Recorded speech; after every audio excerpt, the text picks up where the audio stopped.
In brightest day, Determined to beat you at this game. Booyah. Goodbye, my son. My hopes and dreams travel with you. Mission to come aboard. Bien le bonjour les Inxéos et je vous retrouve aujourd'hui pour la quatrième et dernière tier list concernant le grand tournoi des covers Aquaman, la dernière phase de poule. Il y a déjà 51 qualifiés, c'est ça, 51 covers qualifiés pour la suite, pour la fameuse phase finale que je ferai avec les copains. Et donc, il nous en reste 64 moins 51, il nous en reste aujourd'hui 13 à choisir. C'est le groupe le plus petit. C'est pour cette raison qu'il n'y en a que 13, parce qu'à la base, on est sur un groupe de 92 participants. À la base, j'avais dit 90, mais il y en a 2 qui sont venus se rajouter. Donc là, on est sur Aquaman volume 8 majoritairement, pour cette période qui s'étale de 2016 à 2025. Alors vous allez me dire, 2025, on n'est pas encore connard. Oui, mais on a quand même déjà eu un aperçu en fait de l'issue numéro 1. Je pense que ça va être la cover, hein. Quoi qu'il arrive, on va la classer aujourd'hui, comme ça ce sera fait, et puis ça me permettra d'en parler un petit peu aussi. Et donc, majoritairement du Rebirth. On est sur une série en 66 numéros. Donc une série plus longue que la première série Aquaman qui n'en avait fait que 63. Mais c'est pas la plus longue reste celle de Peter David, Aquaman volume 5, avec 75 épisodes. Voilà, pour l'instant inégalé. Les New 52 c'était 52 évidemment, et donc là une série quand même un peu plus conséquente avec 66 épisodes qui resteront pas dans les annales, hein. Vraiment bon. C'est Dan Abnett au scénar. Alors Dan Abnett, il a pu se préparer un petit peu le terrain parce qu'en fait c'est lui qui s'est occupé des 3 derniers épisodes des New 52. Donc à ce moment-là il avait déjà pu mettre 2-3 trucs en place, comme l'idée que Mera devienne ambassadrice Atlante, qui est justement une ambassade Atlante qui soit construite, etc. Tout ça, ça a été mis en place à la fin des New 52. Il en a profité également pour créer un nouveau super vilain qui est assez stylé, qui s'appelle Deadwater, qui peut se téléporter dans n'importe quelle goutte d'eau, donc c'est putain de stylé. Et même le monstre est assez impressionnant. Je sais pas s'il est sur une cover aujourd'hui, ce Deadwater. Mais j'avais trouvé ça très cool, l'idée d'essayer de rajouter un petit peu de sang neuf, parce que c'est vrai que la galerie d'ennemis d'Aquaman, elle est pas, on va pas se le cacher, elle est pas exceptionnelle quoi. Quand on enlève Ocean Master et Black Manta, il reste pas grand monde en vrai. Il y en a, hein. Il y a des blazes, hein. Mais bon, si je vous dis le Fisherman, si je vous dis le Scavenger, si je vous dis Thanatos, bon, c'est compliqué. Voilà. Allez, c'est parti. Aquaman numéro 1, donc Aquaman Rebirth, on va zoomer comme ça au maximum, c'est le mieux que je puisse faire sans que ça pixelise. Première cover qui fait 13 affiches de film. On est sur Brad Walker pour les 24 premiers épisodes. Donc voilà, Brad Walker. Et quand on passera à l'épisode 25, je vous le signalerai. De toute manière, j'aurai même pas besoin de le signaler. On le verra, il y a une nette différence qui va s'opérer. Parce que à l'épisode 25, c'est l'arrivée de mon dessinateur préféré, tout simplement, Stjepan Sejic. Mais on n'y est pas encore. Allez, la première, elle fait trop affiche de film pour me plaire. Il y a rien d'original en fait. Tu vois, la composition, les personnages en arrière-plan, les super vilains, Aquaman au centre. Il y a rien qui me parle vraiment là sur cette cover. Celle-là déjà un peu mieux. Allez, ça va en barrage pour l'instant. Bon, cette cover, bon, il n'y a aucune menace là. Je veux dire, oui, il est entouré par l'armée, mais bon. Est-ce qu'il a peur des fusils d'assaut Aquaman? Non, en fait. Non. Alors celle-là, je l'aime bien. Vous connaissez mon goût pour les représentations où on voit pas l'intégralité du personnage, mais on le devine. J'aime bien l'idée d'avoir le costume en gros plan, le torse, la ceinture abdominale. La musculature est bien, c'est bien proportionné, je veux dire, on n'est pas dans l'excès. C'est pas les années 90, quoi. Donc ça me va. Quand je vous parlais de physique de nageur professionnel, voilà, je pensais à ça. C'est vrai que j'avais évoqué l'exemple de Ian Thorpe, et après coup je suis allé voir des images des photos d'Ian Thorpe. C'est peut-être pas le meilleur exemple parce qu'il est vachement sec pour un nageur. Il est pas... Tu vois, si tu prends un mec comme Florent Manodou, par contre, lui, il a des muscles beaucoup plus dessinés, voilà. Mais c'est vrai que Ian Thorpe, c'était pas le meilleur exemple pour le coup. Bah je l'aime bien celle-là. Histoire de vraiment pouvoir le maîtriser, vous avez remarqué qu'on lui a quand même enfilé 4 paires de menottes. J'aime bien le délire. Celle-là, je vais me la mettre en barrage. Je pourrais même me la mettre en qualifié en vrai. Je pourrais même me la mettre en qualifié parce que je la trouve stylée. Bon, on va la garder en barrage pour l'instant. Parce que c'est pareil, hein. C'est pas le groupe de la mort, on en est très loin. Parce que les covers de Brad Walker, elles sont pas exceptionnelles. Il y en a très peu qui vont se qualifier ce soir, je pense. Par contre, c'est Gic, ça va finir en vert majoritairement, hein. Je suis désolé, je spoil, mais bon. C'est Gic, quoi. Eh bien, celle-là, elle est assez stylée. Bon, même si c'est pareil, en fait, il n'y a aucune menace. Parce que bon, c'est l'armée qui lui tire dessus, donc OSEF complet. Mais j'aime bien quand même. J'aime bien, tu regardes la cover numéro 3, celle-là. Et après, la cover numéro 5, tu te dis, il y a un truc qui s'est mal passé, quoi, dans l'épisode 4. Il y a un truc qui a mal tourné. L'affrontement contre Superman, dans l'épisode 6. Pareil, pas un affrontement qui restera dans les annales. La cover...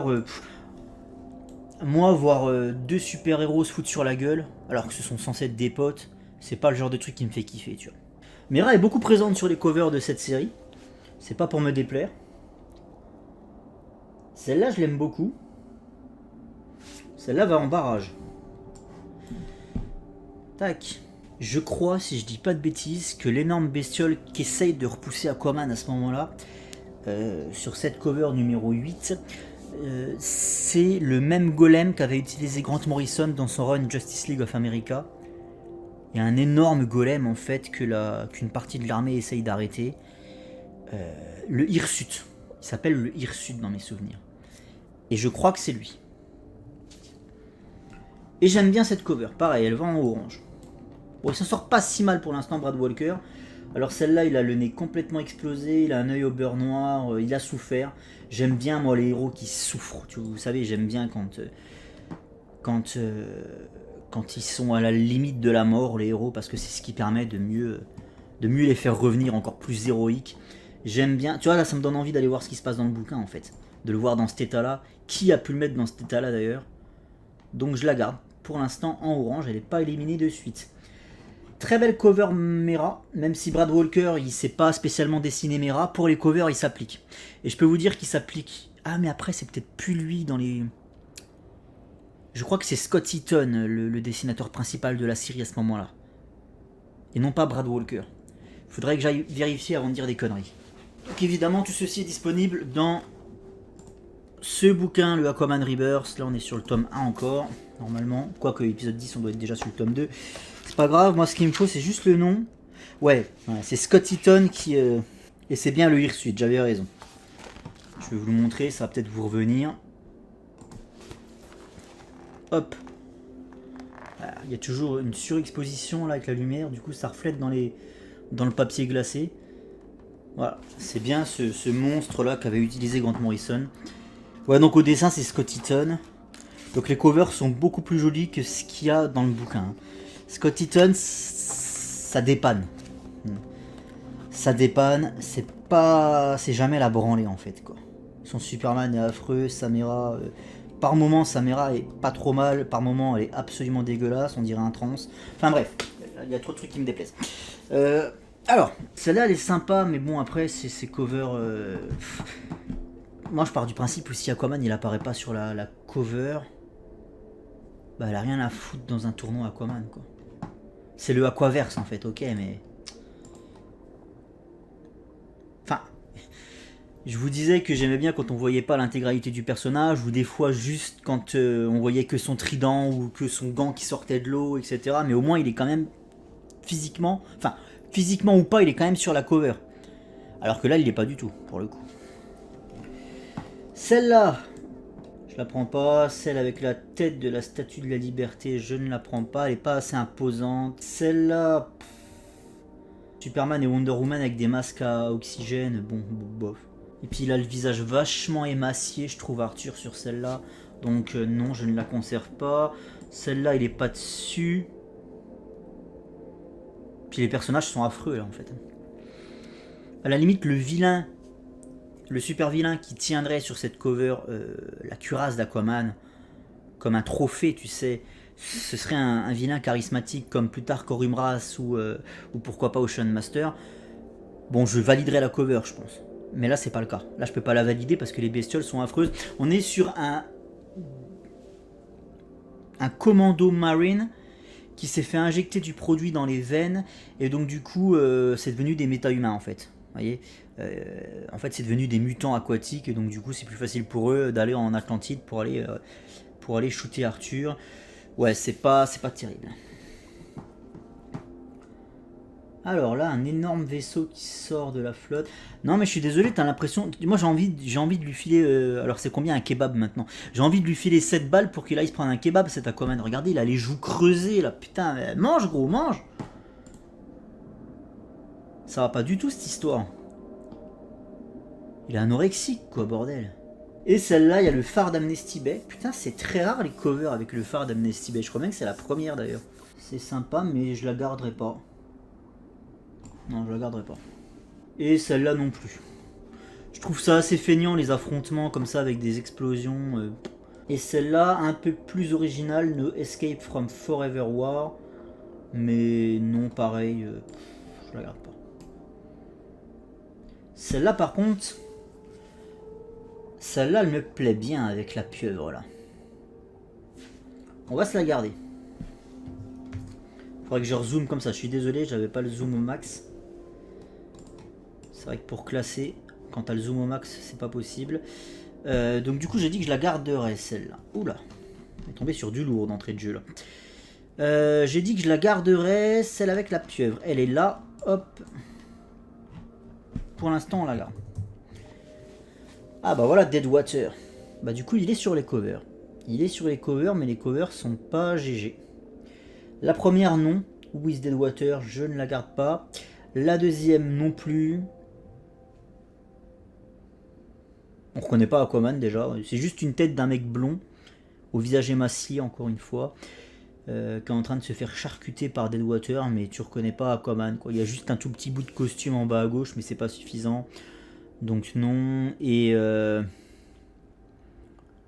c'est paradoxal, mais là tu vois le visage d'Aquaman, mais du coup tu le reconnais moins que sur la cover où tu vois pas son visage, où il est menotté là, tu vois. Celle avec tous les Deadwater, non plus, je ne la garde pas. Et la quatrième que vous avez à l'écran, où il est attaqué par des Atlantes de toutes parts, non plus, je la garde pas. Alors, hop, on va se classer tout ça en rouge du coup. J'aime bien classer en rouge, ça va vite, vu que c'est juste au-dessus. Ensuite, on est arrivé de Corumras. Corumras, c'est une fois de plus un personnage qui a été créé par Dan Abnett, et ça, je ne pourrais jamais en vouloir à Dan Abnett d'avoir essayé de créer des super vilains quoi. Ce que n'avait pas spécialement fait Geoff Jones. Hein. Jones il a récupéré Ocean Master, Black Manta et le Scavenger, donc des super vilains du Silver Age. Jones il a pas tenté de créer, et c'est dommage parce que Jones c'est quand même quelqu'un qui est pour moi le meilleur raconteur d'origin story. Tu veux une origin story, surtout celle d'un super vilain, il n'y a pas mieux que Geoff Jones. Tout le travail qu'il a fait sur les Lascar pendant son run sur Flash en témoigne. Tout le travail qu'il a fait pour le corps de Sinestro aussi, où il rédigeait à chaque fois les origin story des principaux caporal de Sinestro, c'était incroyable. J'aurais aimé qu'il s'investisse autant dans la création de super vilains pour Aquaman. Et il l'a pas fait malheureusement. C'est dommage. Parce que les super vilains qu'aurait créé Geoff Jones dans les années 2010, je pense qu'il serait devenu canon en fait. Il serait devenu canon parce que le mec il sait créer des super vilains quoi. Et c'est peut-être ce qu'a failli Jones sur son travail sur Aquaman.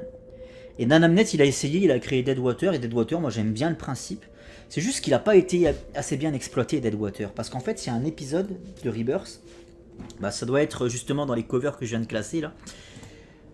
Où t'as des... Alors dans mes souvenirs c'est des militaires qui sont dans une base maritime et en fait ils sont enfermés dans cette base aux prises avec Deadwater. Donc en fait il y a un côté un peu alien, un peu survival en huis clos, mais c'est pas exploité, ça va beaucoup trop vite, ça dure une ou deux issues pas plus. Moi limite ça, le côté des survivants qui sont comment dire barricadés dans un endroit extrêmement sombre, un peu labyrinthique aussi. On pourrait s'amuser à ça, tu vois. Et aux prises avec une bestiole comme Deadwater qui peut se téléporter dans n'importe quelle goutte, même une goutte de sueur, il y aurait un truc à faire, tu vois. Tu sais, je veux dire, tu dois pas transpirer, sinon le truc, il arrive, il te spawn à la gueule et il te déglingue, tu vois. T'imagines l'enjeu, en fait, faut pas transpirer. Sachant que t'es dans un environnement extrêmement sombre, tu vois rien et tu peux te faire croquer par cette bestiole à tout moment, tu vois. Donc imagine un peu le taux de stress. Tu sais, il y a un côté un peu The Thing, de Carpenter ou Alien, comme je disais. Et ça, moi j'adore, je suis un grand friand de survival horror en huis clos.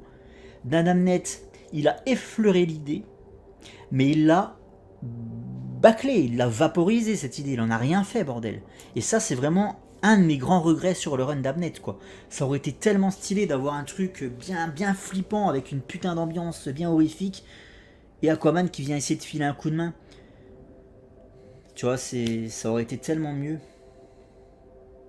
Et donc il a créé Corumras. Corumras qui est un usurpateur du trône. C'est pas la première fois qu'il y a un mec qui essaie d'usurper le trône en Atlantide. C'était déjà le cas pendant The Search for Mera. Ça a été le cas aussi avec le requin Karshon dans les années 70. Donc c'est pas la première fois. L'idée c'est du vu et revu. Mais par contre, la particularité de Corumras parmi les trois personnages que je vous ai cités là, Karshon ou l'autre d'avant de The Search for Mera dont j'ai oublié le nom, qui avait tenté justement un putsch, c'est que c'est lui le plus stylé. Lui je trouve stylé Corumras. En plus il a un background, c'est un mec qui vient des quartiers pauvres et tout, et en fait il se crée son armée de rebelles, et puis il prend le pouvoir par la force en fait, et il chasse Aquaman quoi. D'ailleurs il arrive à se mettre les Atlantes dans la poche. Donc c'est un ultranationaliste et en fait il joue justement avec ça pour justement se foutre les Atlantes dans la poche parce qu'il sait que les Atlantes sont des gens ultra conservateurs, très chauvins en fait. Et Corumras, moi je le trouve grave stylé, je trouve qu'il a la classe, j'aime bien son chara-design, j'aime bien son charisme, mais le problème c'est que ce côté-là, le côté ultranationaliste, ça fait un peu redite de ce qu'avait fait Geoff Jones avec Ocean Master. C'est le seul truc que je peux reprocher à Corumras, c'est d'être une espèce de redite. Mais là, ce qui est intéressant, c'est qu'il n'y a pas les liens du sang. Parce que chez Master, justement, avec les liens du sang, tu sais que c'est pas complètement un pourri. D'ailleurs, chez Geoff Jones, il l'a prouvé aussi, hein, c'est pas un pourri fini, quoi. Il peut de temps en temps, quand même, se montrer assez... je vais pas dire altruiste, le mot est un peu fort. Mais il peut sauver des gens de temps en temps, quand même, tu vois. Ocean Master, ça peut lui arriver. Alors que là, Corumras, non. Corumras, c'est un fils de pute, quoi, tu vois. Et c'est ça qui est cool. C'est qu'en fait, c'est Ocean Master, mais au moins, tu sais que lui, il n'y aura pas de revirement de situation ou de personnalité. Lui, il va aller au bout des choses, en fait. Sur la cover, je trouve qu'il a une posture un peu improbable. J'arrive pas à voir comment il se tient, là, et du coup, ça me gâche un peu la cover. Ce long speech pour foutre ça dans le rouge, Host, tu te fous de notre gueule. Et donc là, on arrive, les petits gars, épisode 25. Là, on arrive sur le second souffle dans cette série qui commençait vraiment à faire de la merde.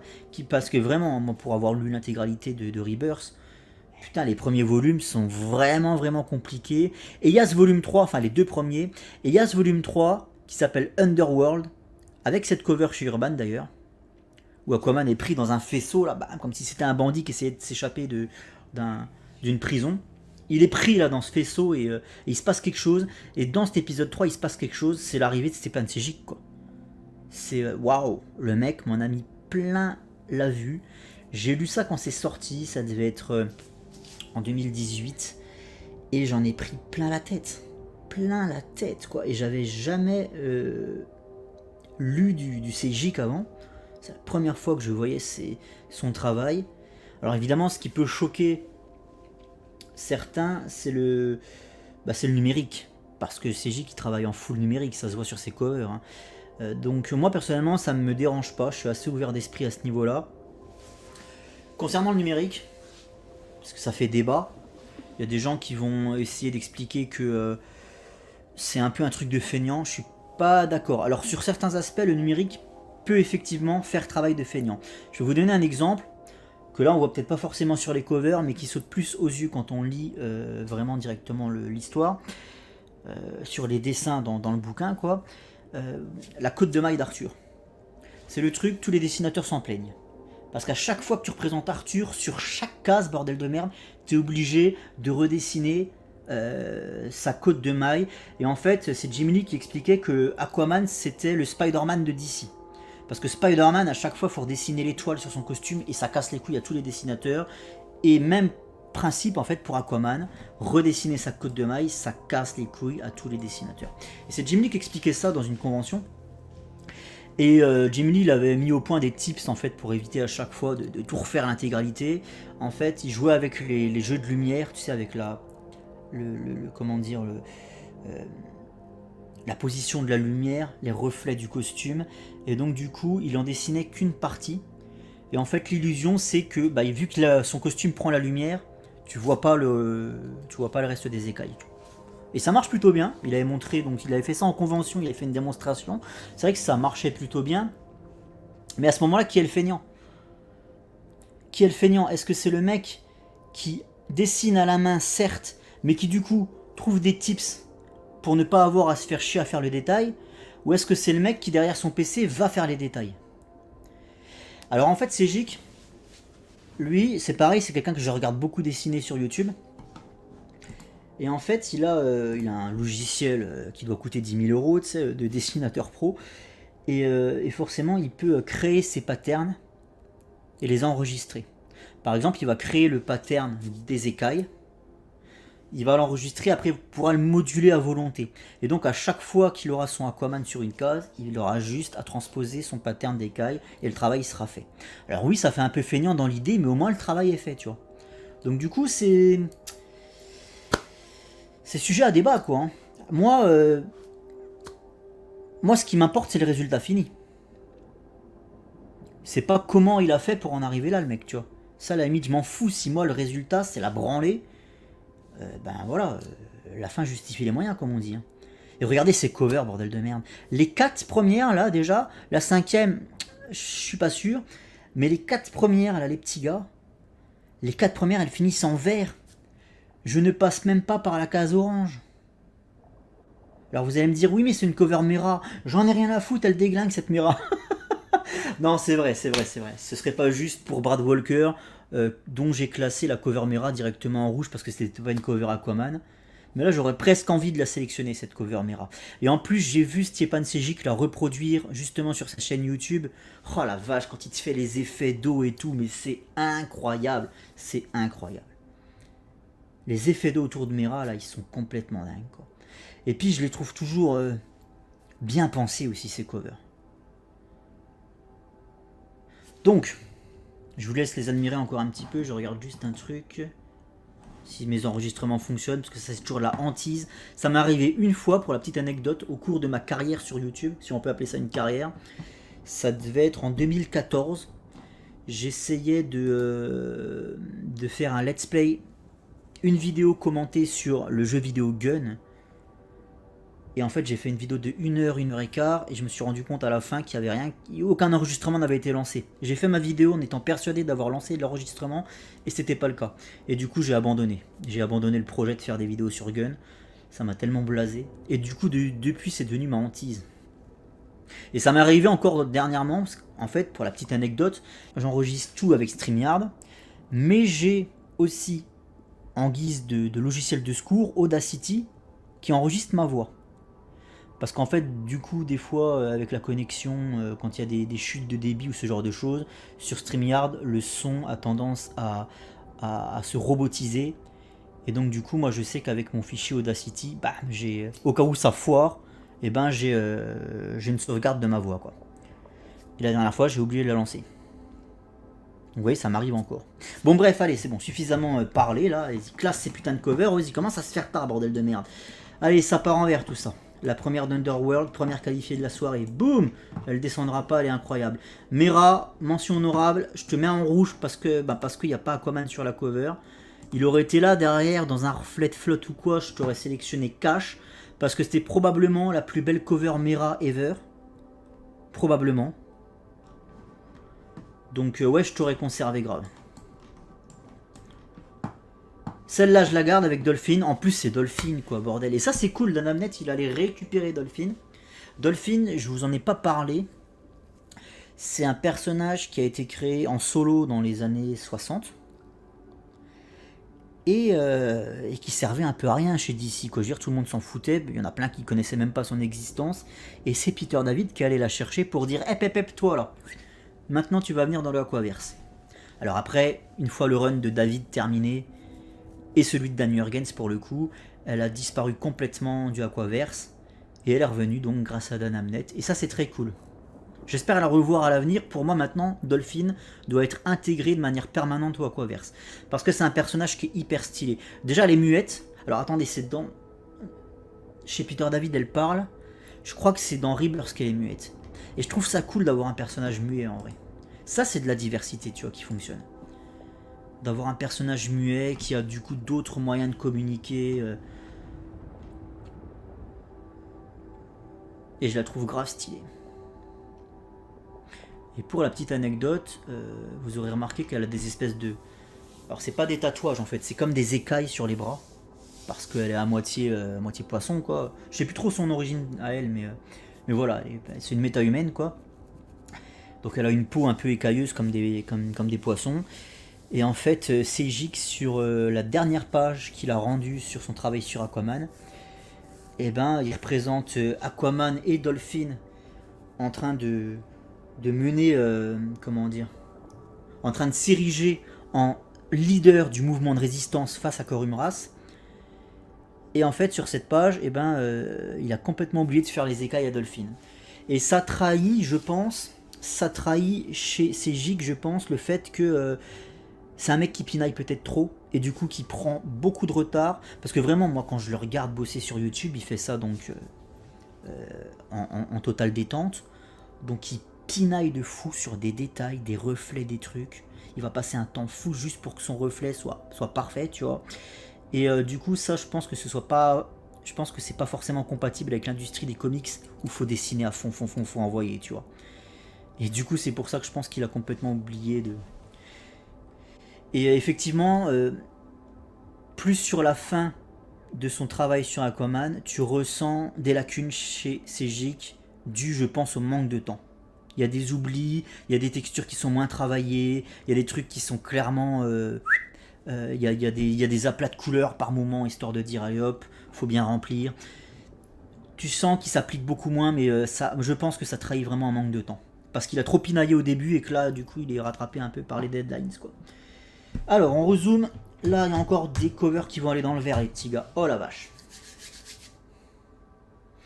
La première, celle-là, toujours Dolphin dessus. Celle-là, elle part en vert.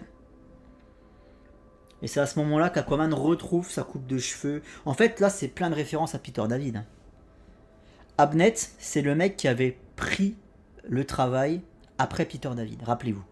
Quand Peter David est parti, qu'il a fait revenir le Aquaman tradi, et que ça a foutu la merde, Dan Abnett, il a hérité des 3 épisodes de transition avant l'arrivée d'Eric Larsen, et il a dû jongler avec ce Aquaman qui revenait du passé. Enfin, c'était un merdier sans nom, les 3 épisodes sont pourris, vraiment, et puis du coup, il a bâclé toute la storyline avec Koryak, et avec Garth aussi, cette lutte pour le pouvoir entre le fils biologique d'Aquaman et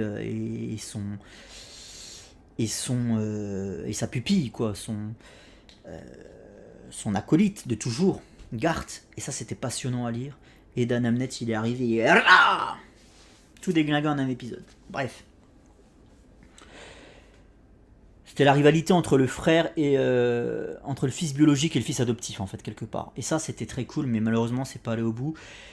Et en fait, Dan Abnett, force est de constater qu'il n'en a pas vraiment tenu rigueur, ou alors en tout cas qu'il en tient plus rigueur maintenant à Peter David de l'avoir laissé dans la merde, parce qu'il multiplie les références à David. Il va chercher Dolphin, et c'est le retour des cheveux longs et de la barbe. Qu'il avait rasé, et qu'il avait taillé au tout début du run de 2003 en fait. Là on est en 2016. Hein. Donc ça fait 13 ans qu'Aquaman n'a plus ce look. Donc c'est de la ref à Peter David quand même, hein, mine de rien. Le mec qui l'avait laissé dans la sauce. Hein. Et ça c'est plutôt un beau geste de la part de Dan Abnett, je trouve. Donc la première avec Dolphin, elle part dans le vert directement. Celle avec Mera et Garth, je vais la mettre en barrage pour l'instant. Parce qu'en fait, quand on regarde bien, là, pour le coup, justement, la texture du costume d'Arthur, c'est pas du tout ça qu'est ça. Là, ça va pas. Là, c'est moche. Le costume est terne, il est pas brillant. Là, tu vois qu'il n'y a rien à voir, par exemple, avec le costume sur la cover de gauche. Et la cover du numéro 30. Les petits gars, alors celle-là, c'est pas pour rien que j'en ai fait ma cover. Enfin, ma cover. Ma page d'intro de l'encyclopédie. Tac, je sais pas si vous y voyez quoi que ce soit, parce que j'ai pas le retour. Voilà, la page d'intro de l'encyclopédie. Quand vous ouvrez l'encyclopédie, vous avez ça. Bam! C'est pas pour rien. On voit pas l'intégralité du personnage, mais iconographiquement parlant, il y a le trident, il y a les cheveux blonds, il y a les yeux bleus. Bah, oh putain, je vais encore me faire traiter de nazi pour avoir dit un truc pareil. Ah la vache! Et il y a les écailles. T'en vois assez, tu sais que c'est lui, il y a le gant vert. Bam, ça envoie du lourd. C'est magnifique. D'ailleurs, cette cover a été reprise dans le film. On a la même posture, le même zoom sur les yeux de part et d'autre du trident, tenu par Momoa. Et c'est un des plans les plus stylés du film d'ailleurs. Résiste en lettres. Bam. Le résiste ressort pas assez. J'aurais fait moi des lettres toutes blanches. Parce que là on le voit pas assez malheureusement. Et cette petite cover, les petits gars. Alors moi à la base j'ai tous les bouquins Urban. Hein, donc c'est dans les bouquins Urban. Mais le copain Anto m'a fait ce cadeau incroyable. Il a acheté l'issue et il est allé la faire signer en convention par Stjepan Sejic, mon dessinateur préféré. Il m'a envoyé ça. Donc un grand merci au copain. Vraiment ça me fait grave plaisir. Ça c'est un très très beau cadeau. Et d'ailleurs il est en exposition dans ma collecte Aquaman. Je l'ai mise en exposition parce qu'elle est incroyable cette cover. Les bulles. Le regard aussi, le regard quoi. Déterminé. Mais pas déterminé badass, je vais casser des gueules. Déterminé à je vais retrouver mon peuple. Je vais faire quelque chose de grand. Je suis pas dans la violence. Là, il est plus dans la violence comme c'était le cas avec Sean McLaughlin ou alors avec Peter David. Là, il y a quelque chose de beaucoup plus noble qui se dégage de son regard, mais c'est de la détermination avant tout. C'est mieux comme ça en vrai. Parce que moi, ma gueule, on s'en fout de l'avoir ou pas. En vrai, c'est beaucoup mieux. Je pense que là, du coup, les covers, vous les voyez mieux. Hein. J'espère. On va garder cette config. Donc merci Anto, bon, c'est vrai que la signature de Sejic, un peu feignant pour le coup. Ça doit le faire chier d'avoir des stylos dans la main, le gars, tu vois. Mais incroyable quoi. Donc celle-là évidemment qu'elle va dans le vert. Et ça là, les petits gars, ça c'est une sérieuse concurrente en ce qui me concerne. C'est une sérieuse rivale au cover de Pelletier. Là il va y avoir affrontement. Là il va y avoir débat. Et j'en profite pendant que je suis encore en plein zoom. Celle d'après elle va dans le vert aussi. Bah d'ailleurs celle-là je l'ai gardée aussi dans l'encyclopédie. Voilà.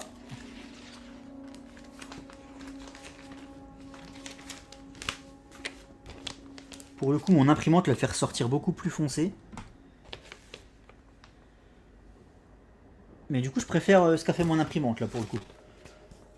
Parce que ça a un petit peu altéré les couleurs mais je pense que... Enfin moi je préfère comme ça tu vois. Mera elle est magnifique. Mera elle est magnifique. Ah mais c'est pas la même en fait. Merde, c'est pas la même. Pas la même du tout. Putain, je viens de me rendre compte, regardez. Du coup, je me remets en solo. Regardez ma Mera à moi. Et elle est magnifique, elle est magnifique.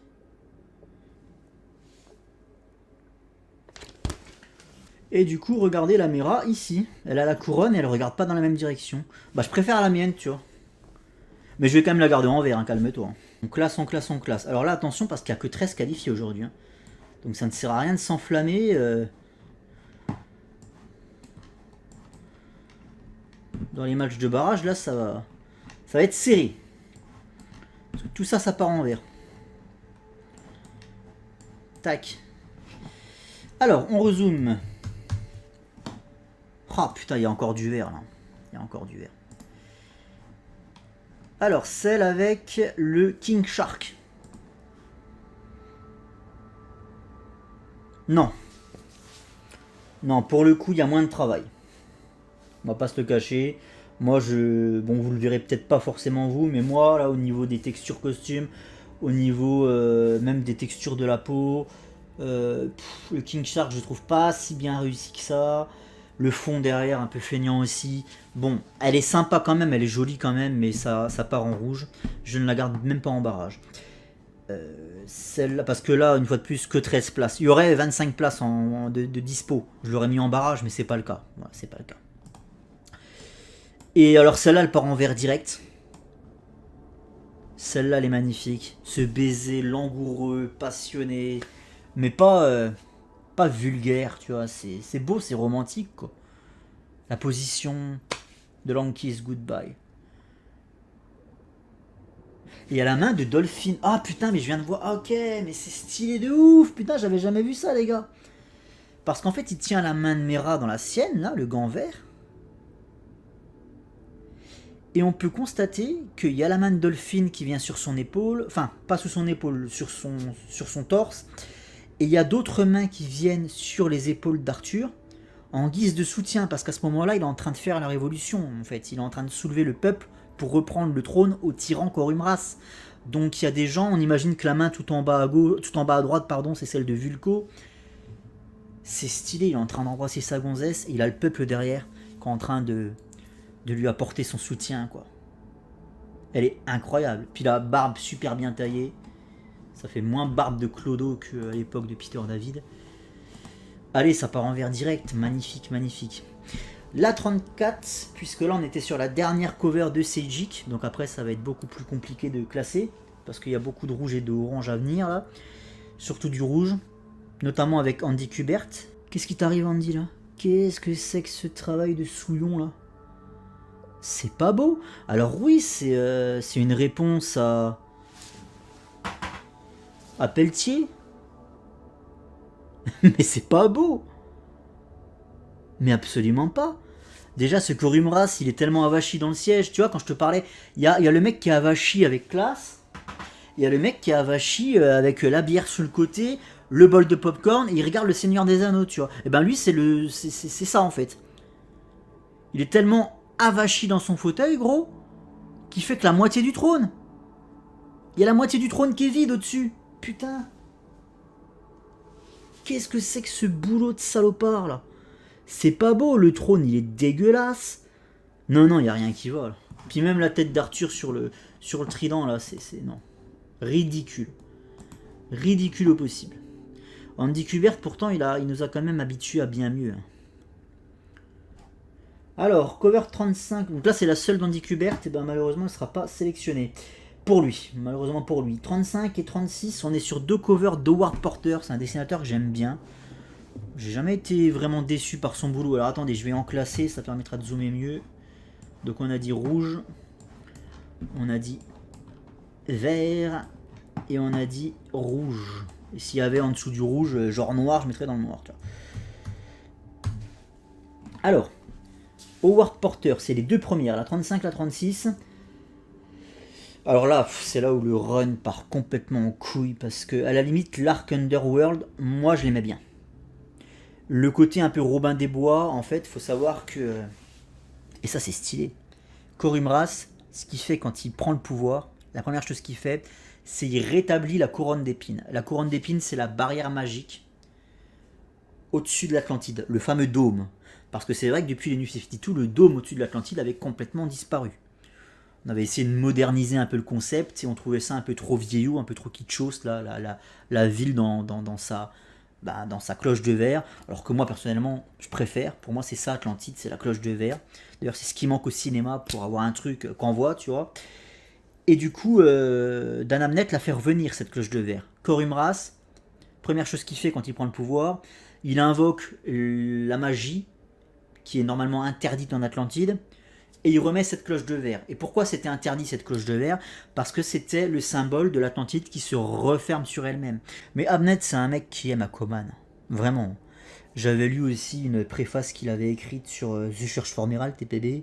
Et tu vois que le mec, c'est quand même un personnage qui lui tient grave à cœur. Voilà, c'est un fan d'Aquaman, Abnett.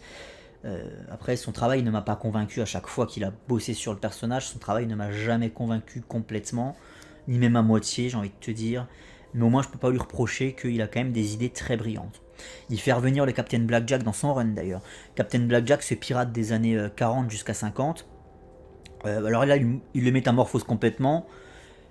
On garde juste le nom, Blackjack, et c'est une pirate moderne, c'est une femme avec un bandeau, enfin voilà, c'est un pirate beaucoup plus moderne, et en plus de ça, il a changé le sexe du perso. Ça m'emmerde un petit peu, mais bon, au moins il y a une petite rêve, pourquoi pas. Donc là, tu vois que Dan Abnett, c'est quand même un passionné de cet univers.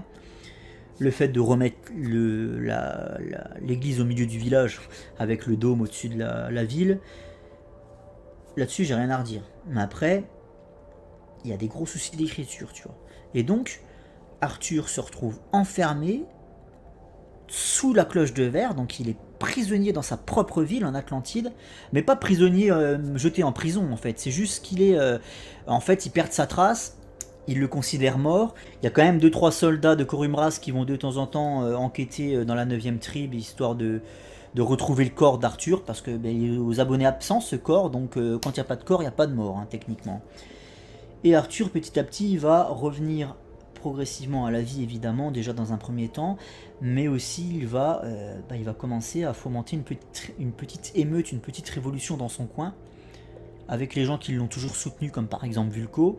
Il va essayer également d'avoir cette aide de l'extérieur, ça c'est beaucoup plus compliqué, c'est là que Garth et Mera vont intervenir, enfin bref, et donc il y a un côté Robin des Bois. C'est vraiment ça, quoi. C'est Robin des Bois, le noble qui est dépossédé de ses biens et de ses terres, qui retourne en Angleterre après les croisades, et en fait il se rend compte que le frère du roi a tout repris, a tout confisqué, et assassine fiscalement les paysans, les serfs. Bon, il y a un peu de ça, quoi. Il y a du Robin des Bois, quoi. Le mec, Aquaman, c'est Robin des Bois, voilà. Sherwood, c'est la 9ème tribe, et puis c'est parti. Et ça, c'est très cool. Moi, je suis un grand fan de Robin des Bois, donc ça, c'est très cool. Idée brillante, mal exploitée. La première partie de ce run, qu'on appellera pour le coup donc Underworld, est très très cool. La deuxième partie, beaucoup moins.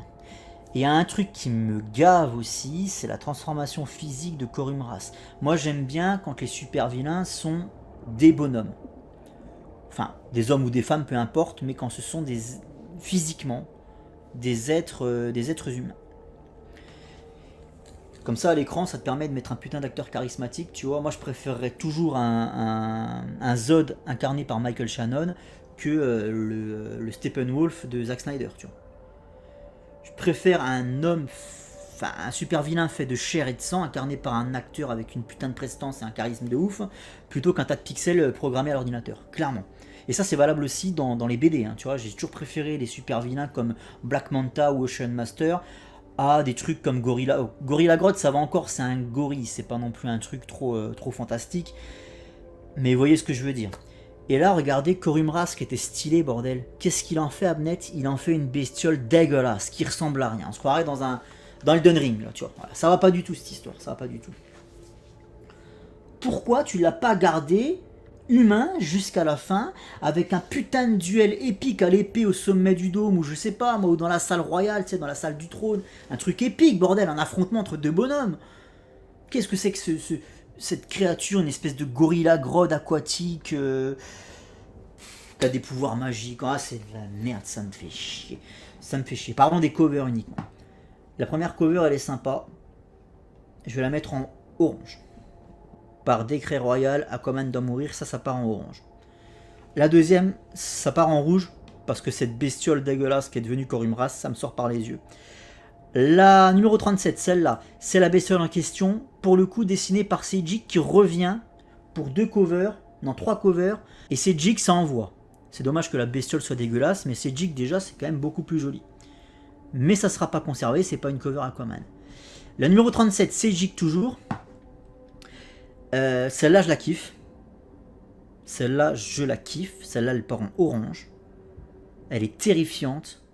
Il y a une source de lumière qui vient d'en bas là. Tu sais pas où ils sont, mais c'est dans les ténèbres. Mais il y a quand même cette source de lumière qui est un petit peu rassurante, mais qui éclaire quand même l'horreur. Ça éclaire l'horreur absolue, quoi. Ces créatures démoniaques qui entourent de partout Arthur. Non, celle-là elle est stylée de ouf. Je la garde la 37. Donc je garde 37 et je garde 35. 35, ça part en orange, pas en vert. 37, ça part en vert.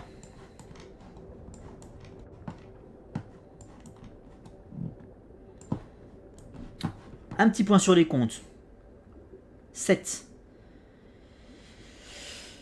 On manque plus que 6 pour les qualifier en vert. 6 dans tout ce merdier, les petits gars. Il y a encore du boulot là. Allez, faut qu'on avance. On avait dit que celle-là c'était du rouge et que celle-là c'était du rouge. Alors, bon, deux choses. Harley Quinn, rouge. S'il y avait encore plus bac rouge, ça irait en plus bac rouge. Deuxième chose, c'est dégueulasse. C'est pas beau. C'est pas beau. Tu passes après Seiji, gros. Enfin, c'est pas beau, c'est subjectif de dire ça, mais... Ah non, non, non. Là, les couleurs m'agressent. C'est pas fin. Et là où ça m'emmerde, c'est que cette cover que je viens de défoncer, là, celle-là, là. Et même Harley Quinn, sans déconner, quoi. Putain, même elle est pas réussie, quoi. Même Harley Quinn, ça va pas, sa gueule. Killer Croc est pas assez bestial, pas assez imposant, c'est un toutou, là. C'est un toutou, c'est le toutou d'Harley Quinn, Killer Croc, sur cette cover. Et puis Deadshot derrière, pose classique. Il n'y a rien de dynamique, c'est pas... ça m'envoie pas du rêve comme cover, comme vous aurez pu constater. Le seul truc qui est cool, c'est Aquaman qui est en train de bouffer la gadoue là en premier plan. Ça c'est stylé. Parce que ça veut dire que le personnage va souffrir dans cet épisode. Mais ce qui m'emmerde, c'est que le personnage soit mis en PLS par cette pétasse en fait. Aquaman est mis en PLS par Harley Quinn. À quel moment ça arrive ça? Surtout qu'en fait c'est un escadron, bah, c'est la Suicide Squad qui est envoyée en Atlantide pour détruire la ville. Hein. Donc en fait déjà le concept pue du cul. C'est vraiment un concept de fils de pute, je suis désolé, mais à quel moment t'envoies Deadshot, Killer Croc, qui n'a rien dans la tête, hein. Killer Croc c'est un teubé, hein. Et Harley Quinn, c'est encore pire. Faut qu'on arrête avec cette Harley Quinn omnipotente, omnisciente. Ça c'est le propre du Joker, d'être omnipotent et omniscient. Le Joker il est partout et nulle part à la fois. Il a toujours 15 longueurs d'avance sur Batman, ce qui est un exploit, parce que Batman a toujours 15 longueurs d'avance sur quiconque. Mais le Joker il est encore plus... tu vois, il est encore plus futé le Joker. Et puis il y a toujours ce côté un peu croque-mitaine dans le Joker que j'adore, où le mec c'est une vraie menace, il est hyper dangereux, c'est le mal incarné dans l'univers d'ici, tu peux pas faire plus fou et plus dangereux que le Joker normalement. Parce que même Darkseid il y a une raison. Même Darkseid qui est censé être le mal ultime chez DC Comics, il a un leitmotiv Darkseid, tu vois. Donc quelque part ça abaisse un petit peu son niveau de dangerosité. Parce que tu as des pistes pour le combat de Darkseid du coup. Tu sais, tu peux envisager ce qu'il va faire, etc.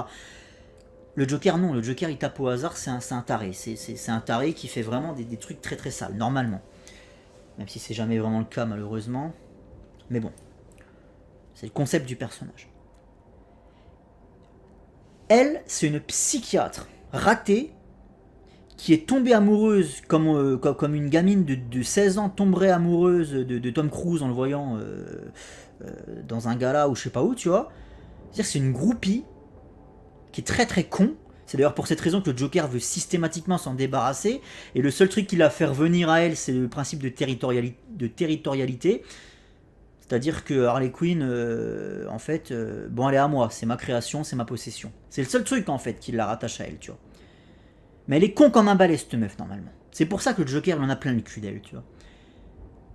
Donc, elle est débile. Faut arrêter avec le délire d'Harley Quinn, qui est super futée, qui est super intelligente, c'est limite le cerveau de la Suicide Squad. Arrêtez avec ça, ça va. Le seul mec qui est pas complètement débile sur cette enfin dans les méchants là je parle, sur cette cover, c'est Deadshot. Et Deadshot c'est un sous-fifre. C'est pas lui le chef du groupe. À quel moment t'envoies cette trinité de connards là couler l'Atlantide, qui est la civilisation sur Terre la plus avancée technologiquement parlant. On l'a vu avec Geoff Jones. T'as vu l'armée qu'ils ont les mecs? Qu'est-ce qu'elle va faire elle? Et t'es dans le milieu d'Aquaman. T'es sous la flotte. Qu'est-ce que tu fais sous la flotte? Qu'est-ce que tu fais contre le Superman aquatique dans l'eau? C'est une fois de plus toujours ce genre de récit débile, juste pour dire Girls Power, et puis Harley Quinn finalement, elle envoie, tu vois. Bah non en fait, Harley Quinn c'est une pétasse, je suis désolé. Harley Quinn, c'est une pétasse qui à aucun moment n'est capable d'emmener un escadron suicide flinguer la Poséidonis, enfin l'Atlantide, quoi. Ça n'existe pas. À part dans ce tas de merde qui était cet arc, en fait, de Rebirth. Think Atlantis par la Suicide Squad. Mais qu'est-ce qui t'arrive, quoi? Bon, le truc qui me fait chier dans cette cover, c'est qu'elle est signée Rafa Sandoval, et moi j'adore Rafa Sandoval. Vraiment, je bavais sur les planches de... C'était Green Lantern Rebirth. C'est ça, ouais. Et... Waouh! Chaque planche, c'était la branlée. Et même le truc qu'il a écrit sur Catwoman à l'époque du 52, c'était à la branlée aussi. C'était magnifique. C'est comme ça d'ailleurs que je l'avais découvert. C'était en lisant de la merde déjà. Et là, je reconnais pas le travail de Sandoval, quoi. Mais vraiment, je trouve. Si sur le Arthur éventuellement, là oui, je peux reconnaître le style de Sandoval, mais pas le reste. Bon, quoi qu'il arrive, cette cover m'emmerde, vous l'aurez compris, j'ai épilogué beaucoup trop longtemps pour dire tout le mal que j'en pensais. Harley Quinn sur une cover, déjà c'est mort, ça part en rouge directement. Mais alors en plus, si c'est elle qui met... Moi je veux bien qu'Aquaman il soit traîné dans la boue, mais pas par Harley Quinn et Killer Croc, si tu veux. Et à un moment donné, respecter Arthur aussi. Stop, faut arrêter avec ça. Échelle de puissance s'il vous plaît. Tiens d'ailleurs par contre sur celle-là, sur la 40 là l'échelle de puissance elle me parle gros. Parce que là la connasse, elle se fait traîner par les cheveux comme une garce par Mera, tu vois. Là, l'échelle de puissance, déjà, là, c'est déjà mieux, tu vois. Là, ça me parle déjà un peu plus. Là. Mera qui dit la Suicide Squad doit mourir pour les crimes qu'elle a commis contre l'Atlantide. Voilà, ça c'est une femme d'éther. Mera, épouse-moi. Pour dire des trucs comme ça, la Suicide Squad doit mourir. En plus, la Suicide Squad a essayé d'attaquer mon peuple d'adoption, finalement.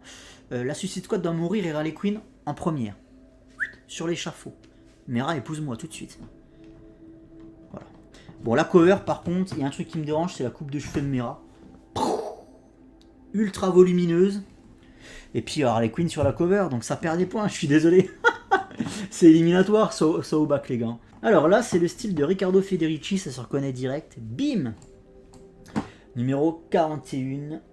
Riccardo Federici qui prend la succession dans l'Arc Underworld de Stjepan Sejic.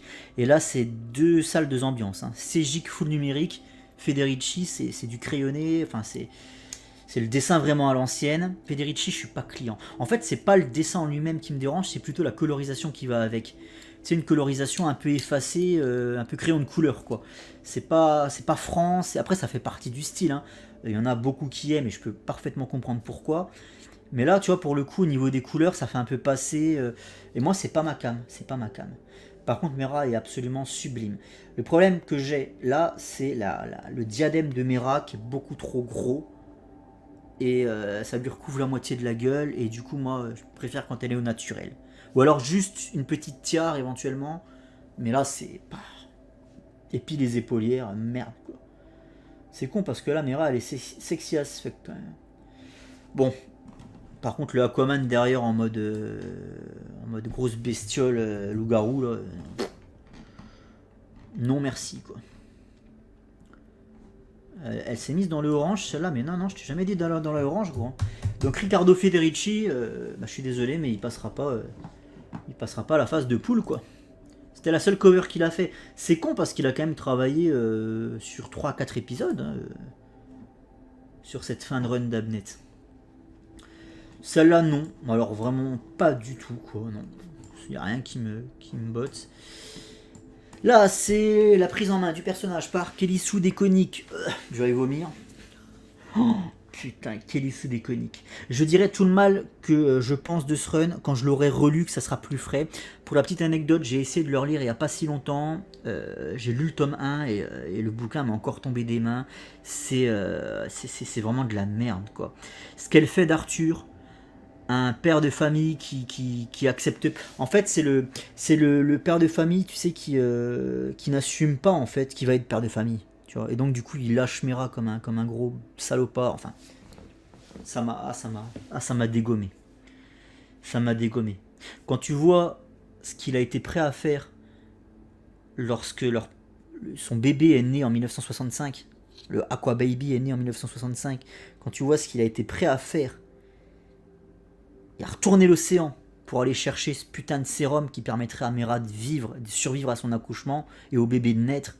Il a retourné la mer, tu vois. Et là, le mec, ça le fait chier d'avoir un gosse, limite. Enfin, c'était... Et moi, non, j'ai eu beaucoup de mal avec ça. Et de toute manière, je vais être obligé de repasser par la relecture du run de Déconique. Oh putain. Ça commence sur une île, le personnage est amnésique, donc déjà, ça c'est flemme.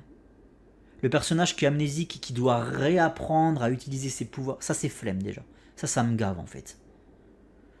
Donc, premièrement, en plus il est sur une île entouré de personnages qui sont des espèces de demi-dieux, on sait pas trop, qui sont ultra chelous.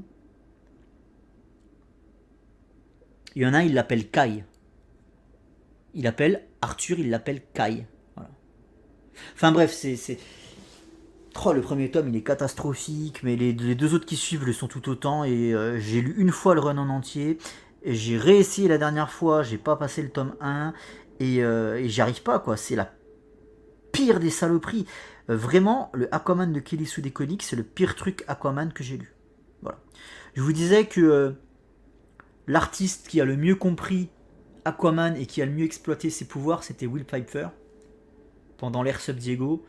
L'artiste qui a le plus chié sur Aquaman et qui a livré le run le plus pathétique, c'est Kelly Sue DeConnick. Voilà, voilà. Il en faut bien, hein. Enfin une pour le coup. La cover, elle est signée Robson Rocha. Et là, on va être dans le délire torse nu, la beubare. Oui, le film venait de sortir. Donc torse nu, c'est parti, les tatouages maoris, les trucs. Et là, on va partir sur une ère que je déteste, les petits gars. Moi, le Aquaman, tatouage maori, torse poil et les longs cheveux, la beubare, constamment, systématiquement, ça me dérange. Ça me dérange. Voilà, je le dis. Moi, c'est costume tradi. De temps en temps, qu'il ait la barbe qui pousse ou quoi, ça me dérange pas plus que ça. Mais là, ça va être systématiquement. C'est nous, en fait, c'est ça y est, c'est Momoa, c'est acté en fait à ce moment-là. C'est ça qui me dérange. C'est qu'il n'y a pas de réflexion derrière. C'est juste Momoa, ça a fonctionné sur les écrans. Et ben, allez, c'est parti, on va le faire comme ça maintenant. Et là, ça me dérange quand le cinéma prend le pas, surtout quand le cinéma ne respecte pas, surtout quand en fait les comics s'inspirent d'un film qui chie sur les comics, en partie, notamment à cause du choix de l'acteur. Choisir Momoa pour incarner Aquaman, c'était clairement chier à la gueule du personnage. Donc après, qu'il y ait une artiste qui se dise, bah tiens, moi je vais m'inspirer du Aquaman de Momoa, bah en fait c'est que tu chies directement sur le personnage en fait, tu vois. Là, tu fais le produit en croix en fait, tu te rendras compte qu'au bout du compte, bah, tu chies sur le personnage toi aussi. Bon bref, ça dégage. Après, Robson Rocha, c'est quand même joli. Mais là, non. Non. Celle-là, alors, on va les regarder un peu. La première, elle dégage en rouge. La deuxième, elle dégage en rouge. La troisième, elle dégage en rouge. La quatrième, elle dégage en rouge. Et la cinquième, In the Jaws of Mother Shark. Même la mâchoire du requin, je la trouve dégueulasse.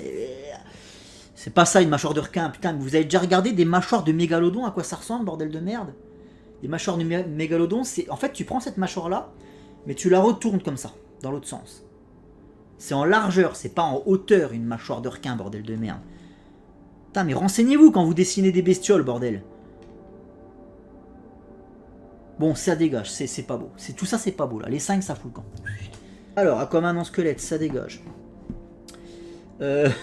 Black Manta Returns, la cover là, ça dégage. Mecha Manta Rising, avec un titre comme ça, j'ai envie de te dire, ça dégage aussi. Manta qui est en mode gros robot là, comment on appelle ça là? C'est Transformers là. Oh, c'est pas possible. Celle-là, pourquoi pas? Celle-là, il se passe un truc. Les éclairs, la posture. Mais le Black Manta géant là, c'est pas possible quoi. Et celle-là, alors celle-là aurait pu me plaire si elle avait été... C'est qui l'a fait la 53? Ah si, c'est Robson Rocha. Putain, j'ai pas reconnu... Bon. Non. Celle-là aurait pu me plaire. L'idée de base, je vois ce qu'il a voulu faire. Ça m'aurait plu. Mais là, le trône n'est pas assez imposant. On dirait un shot au fond de la flotte. Tu vois, c'est pas un trône, ça. Ça, c'est un trône. Ça, c'est pas un trône, ça. Donc non, en fait.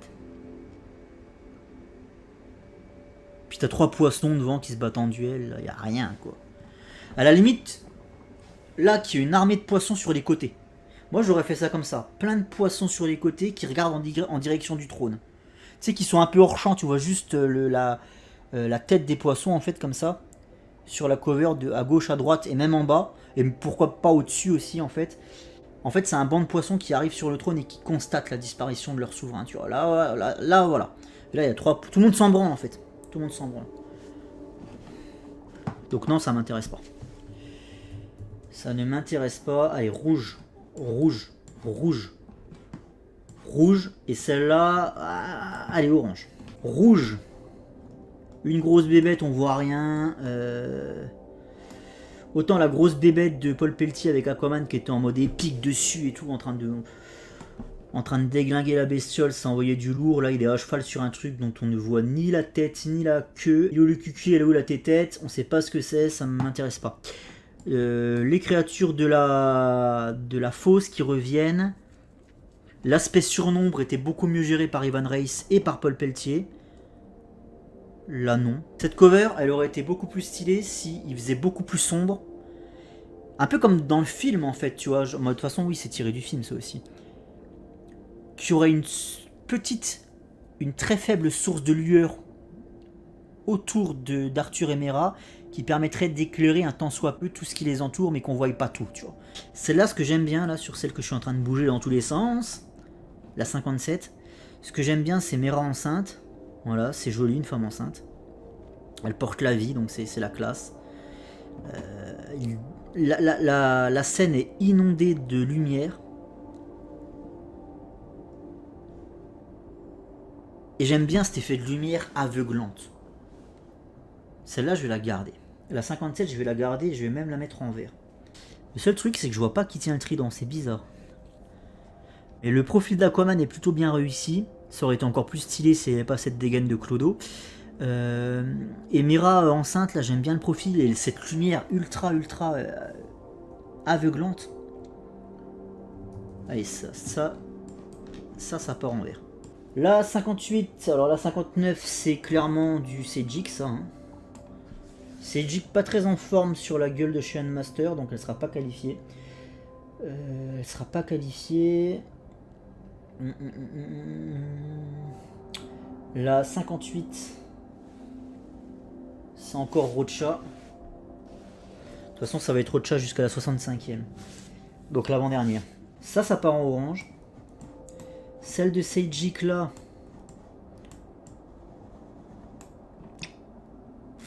Rouge. Celle-là, bon, il a sa gamine dans les bras, donc ça prend des points. Ah, le papa, quoi. C'est le papa qui parle, là, tu vois.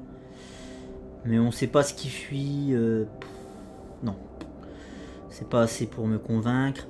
Celle-là, je l'aime bien. Celle-là, j'aimais bien. J'aime bien Vulko, j'aime bien Mera, mais là, non. Non, ça va pas, là. Et enfin, celle avec Jackson et son père, c'est pas une cover Aquaman. Ce n'est pas une cover Aquaman, donc... Ah, celle de Sejik, j'ai quand même envie de lui laisser une chance. Ça me dérange de l'éliminer tout de suite, parce qu'elle est quand même pas si vilaine. Celle-là rouge, dommage pour la gamine, j'aime bien... C'est dommage qu'elle n'ait pas plus avec sa gamine, là. Il y a celle-là, mais on va en parler de celle-là. Et celle-là en rouge. Celle-là en rouge. Alors... Terror Form the Trench, ouais bon c'est du déjà vu et revu, Ivan Reis faisait le travail beaucoup mieux. Celle-là c'est la cover qu'a choisi Urban d'ailleurs pour le volume 2 ou 3 de Arthur Curry 2. Aquaman. Elle est jolie mais il y a un truc qui me dérange et je ne saurais pas vous dire quoi. Celle-là dans la barque elle est incroyable, j'aime bien ça. J'aime bien celle-là. J'aime bien mais ça part en orange. C'est pas le coup de cœur comme l'autre où il y a Mera qui est enceinte, tu vois. Voilà, celle-là je veux pas la garder. Et alors ça c'est le numéro 66 qui n'existe pas dans le bouquin de Urban. Donc du coup il a fallu que je me rachète l'issue pour avoir la série complète. On est sur les Fire Trolls. me semble-t-il. Ils ont maigri. Hein. Ils ont fait du sport. Ils sont allés à la salle, les Fire Trolls. Si c'est bien les Fire Trolls. Je l'ai pas lu celui-là. Si c'est. Bah non, attends, Kelly sous déconique, moi, si tu veux, il y a un moment donné, gros. Ça m'a déjà fait un deuxième trou de balle d'acheter ce tissue juste pour compléter la collecte. Mais si on est bien sur les Fire Trolls... Ah mais c'est peut-être même pas Kelly sous déconique. Oui parce qu'en fait cet épisode 66, pourquoi il est pas dans le bouquin d'Urban? C'est parce qu'en fait ça fait partie de l'event Endless Winter. Vous voyez c'est marqué au-dessus d'ailleurs, part 4. Et Endless Winter on m'avait conseillé à l'époque de ne pas aller dessus, malheureux. Fuyez pauvre fou. Donc j'avais sagement suivi les conseils. Le Aquaman n'est pas si dégueu. Au moins il a son costume. Mera, bof. Et puis la gamine là ça va pas quoi. Je sais pas. Habillez-la quoi cette môme. C'est quoi ce pyjama là? C'est peut-être encore un peu trop tôt pour lui mettre les mêmes costumes que sa daronne. Elle est ridicule la gamine avec son pyjama. Enfin ouais. Ça, c'est l'annual. Signé Max Fumara. Et c'était PKJ. C'était PKJ qui l'avait scénarisé. Et c'était Max Fumara au dessin. Très très bel annual. Ça m'a fait chialer. La première fois que je l'ai lu, j'étais pas papa, j'avais pas pleuré, je m'en foutais. La deuxième fois que je l'ai lu, j'étais papa, ça m'a fait chialer. Vraiment, ça m'a fait chialer. Très très dur. Histoire très très dure. Magnifique histoire. Le problème, c'est le dessin de cette histoire. Max Fumara, moi, c'est pas du tout ma cam. Mais alors, pas du tout. Et du coup, sa cover, eh bien, je ne la conserve pas pour cette raison. Et enfin, on a l'annual numéro 2. La cover est signée qui? Eduardo Pansica. Bon, je la garderai pas. Parce que là, c'est clairement le Aquaman Momoa. Mais clairement. C'est juste qu'il est blond, mais c'est le Aquaman Momoa, ça dégage. Là, on arrive sur une série assez intéressante. Avant, je vais aller pisser, ce sera coupé au montage. Donc là, la série de covers que je m'apprête à vous présenter, vous les avez déjà vus sur la chaîne de toute manière, puisque j'avais unboxé ça dans la bagnole. On est sur le fameux numéro spécial pour les 80 ans. Ils ont fait ça avec plein de personnages. Catwoman, d'ailleurs je les ai aussi, toutes. Et donc j'ai réédité l'opération, je les ai toutes achetées chez Aquaman. Voilà. C'est le même bouquin, hein, c'est juste la cover qui change. Les histoires sont absolument pas mémorables. Je l'ai lu, je m'en souviens pas d'une seule. Ça volait pas haut dans mes souvenirs, mais vraiment pas. Voilà, c'est histoire de marquer le coup et de vendre un petit peu des covers alternatives aux fans hardcore du perso, quoi. C'est ce qui s'est passé en fait. Pour moi, voilà, c'était un bouquin de merde, mais je l'ai acheté, il y en a combien du coup? Il y en a 10, 40, 50, 60, 70, 80, 90, 2000, 2010, 2020. Il y en a 9. Une cover par décennie. Et je kiffe l'idée. Malheureusement, elle n'est pas assez exploitée cette idée. Ma préférée, mes deux préférées, parce que j'arrive pas à les départager, c'est celle de 1940 et celle de 1970. Là où j'ai un petit souci, c'est que celle de 1940, elle respecte pas vraiment le Golden Age. Là, les gants auraient dû être jaunes. Et les covers dans les années 40 d'Aquaman, ça n'existait pas. Bon, après ça, c'est un détail. Mais ils auraient peut-être dû rajouter Adventure Comics ici, tu vois. Laisser Aquaman en gros, parce que bon, ça reste quand même Aquaman. Mais mettre, pourquoi pas, Adventure Comics ici. Par contre, ils ont gardé le petit rond avec la tête du perso, là, ce qui se faisait beaucoup aussi. Donc ça, c'est cool. L'écriture Aquaman, la typo, c'est celle du Morphin Comics numéro 73. Et des premiers numéros de Morphin Comics d'ailleurs, hein, pas que le 73. Enfin, des premiers numéros avec Aquaman, donc 73, 74, etc. Donc ça, c'est cool. Ça, c'est respecté. Les gants verts, non, je les aurais mis jaunes. Dans l'ensemble, moi, je la trouve assez jolie quand même. Hein. J'aime bien le style un peu rétro. Donc c'est ma préférée avec celle-là. Celle de 1950, et là je suis un petit peu dépité les petits gars, c'est la seule cover Ramona Fradon de cette compétition et je ne la garderai pas et ça me fend le cœur. Ramona Fradon, c'est l'artiste qui a à ce jour le plus travaillé sur Aquaman, avec pas moins de 122 histoires Aquaman à son actif. Elle a travaillé énormément dans les années 50 sur le personnage, jusque en 1961 à peu près, Au début des années 60, elle a commencé un petit peu à s'éloigner de plus en plus du perso. C'était Nick Cardy qui a repris la relève à ce moment-là. Et moi, Nick Cardy, je suis un grand fan aussi. Mais voilà, Ramona Fradon, c'est celle qui a donné des épaules à Aquaman, bordel de merde. Parce qu'avant, il était toujours... il était pas très musclé, il était pas très imposant en fait. Il avait ce costume aussi que j'appelais le costume léopard. T'as l'impression que c'était un costume en peau de léopard le truc, quoi. Bon, il y avait des défauts. Il y avait quand même de très bons dessinateurs comme Louis Cazeneuve qui ont bossé sur le perso au Golden Age. Mais vraiment, quand Ramona Fradon elle arrive, c'est le jour et la nuit, les petits gars. Et ça, c'est pas moi qui le dis, c'est Mark Waid. Mark Waid dit, quand Ramona Fradon arrive sur le personnage, il n'y a plus rien à voir avec ce qui se faisait avant. Et moi, j'ai vu vraiment le avant et le après. Effectivement, je ne peux que témoigner. D'ailleurs, je lui ai dédié une petite page à Ramona Fradon ici dans l'encyclopédie. Donc ça me permet de faire un peu de teasing pour l'encyclopédie. Tac. Là, vous y verrez rien, mais justement, je montre à quoi ressemblait Aquaman avant et quand elle est arrivée, en fait. Et vous remarquerez que tout de suite, bah déjà, il se tient... Déjà, il a beaucoup plus le smile. Il est beaucoup plus solaire, en fait. Il est plus resplendissant, plus serein, plus confiant. Manque plus que... Tu sais, il a un côté un peu le l'égérie de Malabar, là, le blondinet de Malabar. Là. Manque plus que la bulle de chewing-gum, là. Là, ça serait un peu too much. Même au niveau de la musculature, c'est beaucoup mieux dessiné. Il a repris des épaules. Il est plus athlétique, en fait. Il est plus athlétique.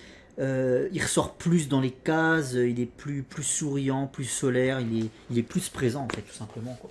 Il avait une mine un peu renfrognée avant. Il avait les cheveux en brosse, plaqués. Là, on est sur une coupe de cheveux un peu plus travaillée quand même. Il y a un peu plus de volume. Là, il n'y a rien à voir. Il n'y a pas ce côté léopard aussi sur le costume. Le truc, c'est qu'elle a beaucoup travaillé sur le perso avant qu'on commence à faire des covers avec Aquaman. La première cover d'Aquaman, c'est 1961. Et c'était déjà Nick Cardy qui s'occupait principalement du perso. Ce qui fait qu'à ce jour, si je ne dis pas de bêtises, prenez ça avec des pincettes parce que je suis pas sûr à 100%. On va dire que je suis sûr à 98,5%. Ouais. Toujours 1,5% de chance que je dise une connerie. Prenez ça avec des pincettes.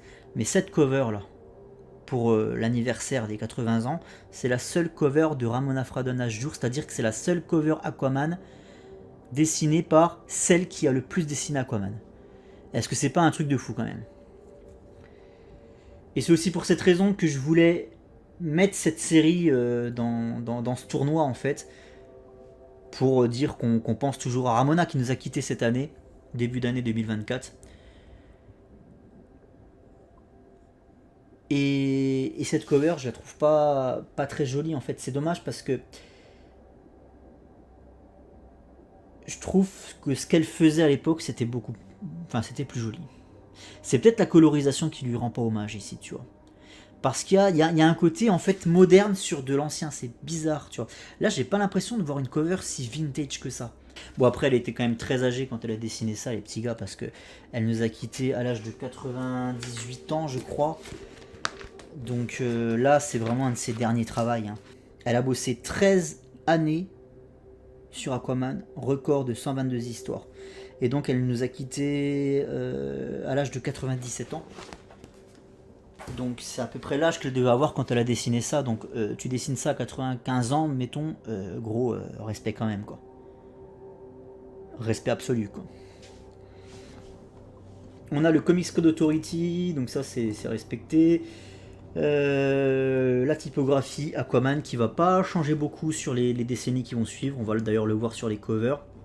C'est une typographie qui va suivre Aquaman jusque dans les années 80. Hein. Faut attendre 86 pour avoir la nouvelle typo d'ailleurs. L'arrêt là, je la trouve, je sais pas, normalement les yeux d'une raie c'est en dessous d'ailleurs. Tout ça pour dire que voilà, c'est la seule cover Ramona, je suis désolé de l'éliminer. Mais pour le coup, je la trouve pas sans sas, quoi. Alors celle-là, elle est signée Walter Simonson, celle qui fait hommage aux années 60. Donc la typo, ok. Le Comics Code Authority, ok. Là seulement, il aurait dû avoir les gants verts. Là, il aurait dû encore avoir les gants jaunes sur celle-là. Gants jaunes, là, gants verts. La créature derrière tentaculaire, c'est typiquement le genre de conneries qu'on pouvait lire à l'époque. Donc là, ça respecte. Ça respecte l'ambiance de l'époque, en fait, on va dire. La cover, elle partira en rouge parce que je la trouve pas incroyable. Là, le Aquaman est beau. La Mera à l'ancienne est belle avec son col blanc, là, c'est typiquement ça. Le costume, c'est exactement le même que dans les années 70. Là, le travail est respecté à 100%. Enfin, le travail respecte l'époque à 100%. Le trident, par contre, c'est mensonger. Ça, c'est con. Là, pour avoir un truc beaucoup plus accurate, il ne devrait pas y avoir de trident, quoi. Et les effusions de sang derrière, ça fait pas très 70s. Là, non. Là, pour le coup, non. Là, c'est pareil, c'est du moderne sur du vintage, en fait. Mais je la trouve stylée. Le point de vue dans la gueule du requin et tout, je la trouve quand même jolie, celle-là. Et le Aquaman est quand même bien travaillé. Donc, vert, orange, rouge, rouge, orange. Donc là, on est sur 1980. Oui, c'est ça. La décennie 80, c'est pas très accurate. Limite, moi, j'aurais fait le costume bleu et blanc de Posner pour rendre hommage.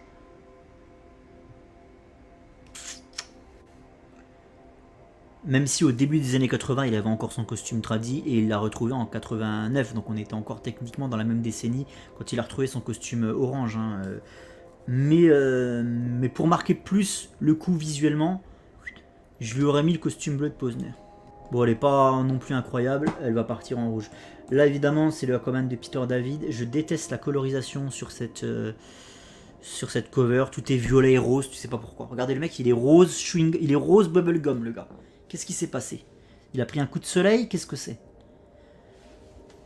Là, pour le coup, ils ont repris le costume des années 90, mais pas là, le costume de 86. C'est ça qui est un peu dommage, quoi. C'est ni fait ni à faire, leur truc, là, quand même, hein, sans déconner. Hein. Le Aquaman des années 2000, je trouve... Regardez sa tête de psychopathe. On dirait qu'il est à la sortie d'une école primaire, planqué derrière un buisson, et qu'il est en train de regarder quels parents ne sont pas venus chercher leur enfant, en fait. Tu vois, quel enfant va rester après 16h35 tout seul à attendre que maman vienne la chercher? Tu vois la tête qu'il a là? Il inspire absolument pas la confiance. On dirait qu'il est possédé, le gars, par une entité démoniaque. Et il fait flipper, quoi. Il fait flipper. Là, on est sur les années 2000. La barbe, non. Je n'aurais pas mis la barbe. Je lui aurais mis les cheveux comme ça, mais pas la barbe. Et le trident, toujours pas. Là, c'est pareil, il y a un trident. Non, toujours pas de trident, là. Pas de trident, pas de trident. Et là, on est en 2010. Donc, c'est la cover d'Ivan Reis. C'est la cover 2010 ou 2020? Ça, je sais jamais. Non, c'est comme ça. Lord, ça, c'est la cover 2010. Ouais, tu me diras, il n'y a pas grande différence. Mais en plus, c'est complètement débile, bordel. Parce que là, ils te disent que ça, c'est la cover 2010. Alors attendez, je vais regarder quand même. Ouais, donc c'est ça. Donc tu vois que les mecs sont stupides. Je suis allé vérifier. Les gens sont stupides en fait. Ça, ils te disent c'est la cover 2010. Et ça, ils te disent c'est la cover 2020. Bah en fait non, les gars, il aurait fallu faire l'inverse, bande d'abrutis. Parce que les New 52, c'était ça. D'ailleurs, c'est une cover Ivan Reis, ça. Hein. Ça, c'est une cover Ivan Reis. C'est pas son meilleur travail à Ivan Reis. Là, très clairement, il a perdu le gars. Hein. Putain, rien à voir avec ce qu'il faisait à l'époque des New 52. Hein. Elle est quand même stylée, sa cover. En plus, c'est Storm et tout. Enfin, c'est même pas Storm parce que c'est pas un hippocampe, mais il y a de l'idée. Il y a de l'idée. Et ça, ils te disent, ça c'est 2020 et ça c'est 2010. Mais regardez celle-là. Il y a le bébé. Il y a le style Momoa. Donc là, ça pour moi, c'est plutôt 2020, quoi. Même si vous allez me dire Momoa, le bébé, tout ça, c'est 2018. Oui, non mais d'accord, mais entre les deux là. T'es d'accord que celle-là, elle fait pas du tout 2020. En 2020, il avait plus de costume, il avait plus son... Il avait pas cette dégaine. Enfin bref, ils ont inversé, quoi, j'ai l'impression. C'est ni fait ni à faire, hein, les gars, ce que vous faites, hein, sans déconner. Hein. Bon bref, Ivan Reis, malgré tout le respect que je te porte, c'est pas ton plus beau travail, ça partira en rouge. Celle-là, c'est Robson Rocha, justement. Donc tu vois, une fois de plus, ça confirme ce que je te dis. Ça, c'est plus 2020. Non. Trop cover, affiche de film. Puis cette bestiole derrière, en haut à droite, qu'est-ce que c'est, quoi? Ouais, ça dégage. On est censé être sur un truc iconique d'Aquaman et te foutre une bestiole qui a apparu 3 fois, quoi. Enfin bref. Ça, non. Celle de Becky Cloonan, là, non plus. Le psychopathe, le pervers dans son buisson. Celle-là, bah, le coup de soleil, ça va pas. Et celle-là, ça va pas, elle est trop classique. Puis le trident dans les années 80, ça n'existait pas. Allez hop, ça dégage. Bon, là, on arrive sur le bas du panier, en fait. Hein. Ça se dit, ça. Quand t'enlèves le sac poubelle de ta poubelle, tu vois, pour aller le mettre dans l'autre poubelle, dans la grande, celle qui va être collectée par les services de la ville. Des fois, t'as pas de chance. Et en fait, si t'as acheté des sacs de merde top budget, eh ben, ils se percent. Et du coup, s'il y a un truc dedans qui avait un peu de liquide ou quoi, tu vois, genre un yaourt qui a coulé ou quoi dans ta poubelle, et ben en fait il s'avère que tu te retrouves avec un liquide dégueulasse qui pue au fond de ton bac en plastoc, tu vois. Voilà. Là on va être là-dedans. On va être à peu près à ce niveau-là de travail. Le jus de poubelle. Alors, ça c'est Ivan Reis. Pas inspiré. Momoa blond, c'est ridicule. Il a une toute petite tête et un énorme poitrail, et une toute petite tête. Non. Voilà, donc ça c'est le Aquaman and the Lost Kingdom Special que je relirai avant de revoir le deuxième film parce que je vais me réinfliger le deuxième film. Je vais me réinfliger le deuxième film juste histoire d'être sûr que c'est bien de la merde en fait. Donc ça c'est rouge directement. Hop, je peux le mettre. Ah, je peux le mettre directement, ça c'est cool. Aquaman Jaberjo, moi j'avais acheté la variante cover qui est beaucoup plus stylée. Je vais vous la montrer la variante. Elle fait pas partie du tournoi. On va dire qu'elle a été blessée avant la phase de qualification. Voilà.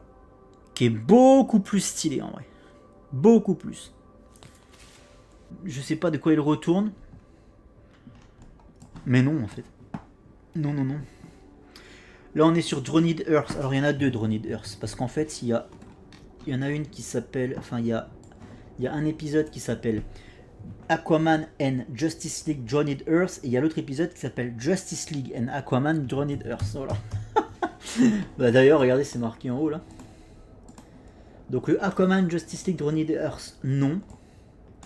Et le Justice League Aquaman Dronid Earth un peu mieux mais non en fait. Les tatouages ésotériques, la magique sur le torse et tout, j'ai pas envie de dire ça. Là je sais que c'est pas le Aquaman que j'ai envie de dire. Ensuite Deep Target. Bon. Et ben déjà le mec il a un costume vert donc ça part très très mal. Alors on va me dire oui mais c'est parce que Green Arrow, nique ta mère. Je m'en fous. Est-ce que j'ai demandé à Oliver Queen de mettre une capuche orange? Non, en fait. Donc pourquoi lui il a son code couleur et pas le mien? Pourquoi le mien il a pas son code couleur, bordel de merde? Et en plus de ça, ils se sont amusés à mettre la même putain de barbiche de fils de pute à Aquaman, quoi. La barbiche d'Oliver Queen, là, que je ne supporte pas. Cette espèce de barbiche de mousquetaire, là, le truc que tu portes plus depuis 1728. Ils l'ont mis à Aquaman. Putain non, quoi. Non, il y a des trucs à pas faire, les gars. Bientôt, il va avoir une moustache comme ça, comme les peintres italiens du 19e siècle, là. Arrêtez, quoi. Ça, c'est moche aussi. Regardez ça. C'est Aquaman, ça. On dirait un nain. On dirait un nain. Bah, là, sa moustache du 19e siècle, regardez. Non, là, c'est la moustache du maréchal Ferrand dans un village au fin fond de l'Arkansas, on est en 1883. 1883... Townsville, Arkansas, et c'est le maréchal Ferrand. Là. En fait, ils ont échangé leur costume. Il y a un truc, tu vois. Genre, en fait, c'est Oliver là, et là, sous la capuche, c'est Arthur. C'est pour ça que là, il a une beubare qui ressemble plus à la beubare portée généralement par Aquaman, et que lui, il a sa barbiche de fils de pute, quoi. Mais non, en fait, non. Hop, c'est pas beau. Là, on est sur un dinosaure, un ptérodactyle, ça dégage. Non, tout ça ne me plaît pas. Puis avoir Green Arrow sur une cover Aquaman susceptible de passer en phase finale, ça me dérange en fait. Parce qu'il y a des gens qui vont me troller, qui vont faire exprès d'élire la cover avec Green Arrow, tu sais, pour qu'il aille le plus loin possible. Alors là, on est sur la série Void Song mini-série en 3 épisodes avec Flash. Il y en a qu'une que je pourrais sauver éventuellement. Alors attendez, ça c'est la 2, ça c'est la 3. Alors c'est déjà pas la première, parce que la première elle va partir directement en rouge. Là il a un physique, il est juste bon à aller chanter à l'Eurovision de la chanson, le gars, tu vois, voilà. C'est pas possible, c'est pas possible. Soit il va chanter à l'Eurovision de la chanson, soit il a acheté une caravane et il fait des trucs bizarres au bois de Boulogne après 23h30. Voilà. Donc, ça dégage. Là, celle-là est stylée. J'aime bien la posture qu'il a. J'aime bien l'angle de vue un peu de traviole parce qu'on est dans la merde, on se fait attaquer par des pieuvres en plein New York, c'est le bordel, tu vois. Donc forcément, ben, l'angle de vue est un peu de travers.